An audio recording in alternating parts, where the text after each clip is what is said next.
Hello everyone, good afternoon. এখনো good evening হয়নি, মানে এখনো সন্ধ্যা হয়নি। আকাশের অবস্থা খুবই খারাপ। আকাশ আজকেও মন ভারী করে রেখেছে।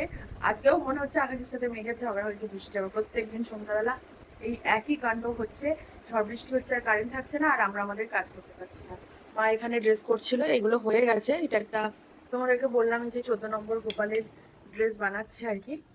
তো ঝড় বৃষ্টি তো আসবেই, তার আগেই আর কি আমরা জানলা দরজা সব এঁটে রাখছি, যাতে আমাদের কিছু করতে না পারে। মানে ঝড় বৃষ্টি হুট করে চলে আসলে না, তাড়াহুড়ো তাড়াহুড়ো করে ছুটতে হয়।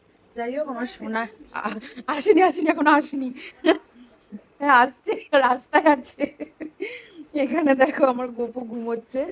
গপু আজকে একটু বেলাতে ঘুমিয়েছে, ওকে এখনো তুলিনি, ও এখন ঘুমাক। আর আমার মাই যেখানে বসেছে ইস্ত্রি করতে, ওই যে প্লিটগুলো ইস্ত্রি করে মা সুন্দর করে আর কি ওই কি বলে পিন দিয়ে আটকে রাখে, তাহলে প্লিটগুলো খুব সুন্দর করে পরে। আমার মা এরকম এত সুন্দর করে করে, এমনি করে ছেড়ে দেয় না, সব আয়রন করে দেয় আর কি।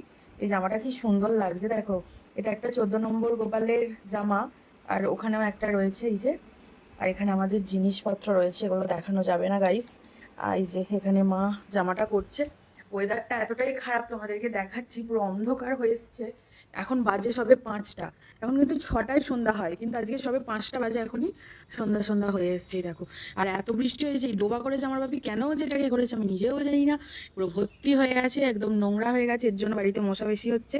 আর কি বলবো। তারপরে এই যে এখানে আমাদের দেখো আম গাছে যে কটা আম আছে, এই যে ঝড় ফড় হচ্ছে, কালবৈশাখী ঝড়, সব পড়ে যাচ্ছে।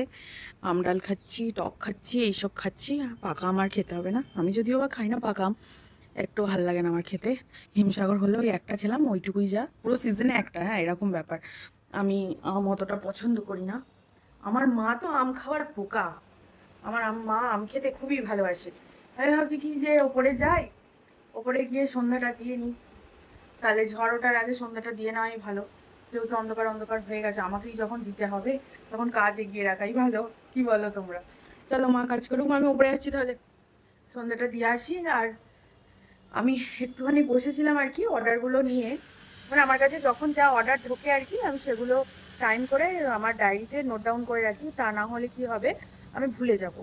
ওর জন্য আমি করে রাখি, আর একটা হিসাবও থাকে, না হলে পরপর কার আছে না আছে লোক আমাকে সবাই জিজ্ঞাসা করছে, দিদি কার কত নম্বরের পর আছে, আমি তখন বলছি হ্যাঁ এত নম্বরের পর আছে।